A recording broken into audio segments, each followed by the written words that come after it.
लढण्यामध्ये ज्याने मोलाचा वाटा उचलला असे ॲडव्होकेट उज्ज्वल निकम, ज्याने मुंबई बॉम्ब ब्लास्टमधल्या प्रमुख आरोपी टायगर मेमनचे बंधू याकूब मेमन यांना फाशीची शिक्षा देण्यामध्ये बहुमोलाचा वाटा उचलला।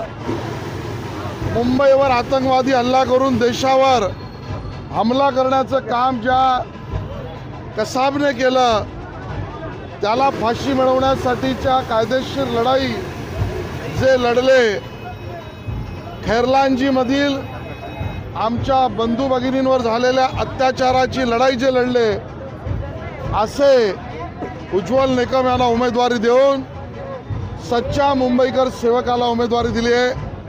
त्यांचा विजय निश्चित आहे। आमच्या स्थानिक खासदार पूनमताई महाजन यांनी केलेलं विकासाचं काम, भारतीय जनता पक्षाची संघटनात्मक ताकद, महायुतीतले सर्व पक्ष, शिवसेना, राष्ट्रवादी काँग्रेस, रिपाई, मनसेचं समर्थन आणि आमच्या मित्रपक्षाचं समर्थन आणि माननीय नरेंद्र मोदीजींच्या नेतृत्वात विकसित भारताचं स्वप्न पूर्ण करण्यासाठी उत्तर मध्य जिल्ह्यातून उज्ज्वल निकम यांचा विजय निश्चित आहे। पूनम महाजनच्या इस्टँडिंग खासदार होते आणि त्यांच्या नावाची चर्चा देखील सुरू होती आणि तुम्ही देखील सांगितलं होतं की त्यांच्या लवकरच उमेदवारी फिक्स होणार आहे। मात्र त्यांना कुठे ना कुठेतरी या ठिकाणी न देता उज्ज्वल निकम ज्यांच्या जे कार्यकर्ते असतील भाजपचे किंवा इतर लोक, ते नाराज आहेत का आणि ते निवडणुकीत कामं करतील का? भारतीय जनता पक्षाचा कार्यकर्ता हा प्रथम देशासाठी, नंतर पक्षासाठी आणि मग स्वतःचा विचार करतो आणि म्हणून भारतीय जनता पक्षामध्ये राजी नाराजगीचं नाट्य नसतं। पूनमताई कालही आमच्या नेत्या होत्या, उद्याही आमच्या नेत्या असतील।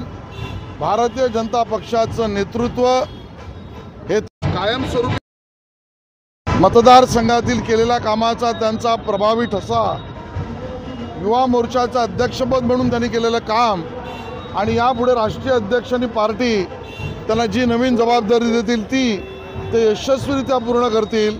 आम्ही त्यांच्या नेतृत्वात यापुढेही काम करू। मी सर्व विरोधी पक्षातील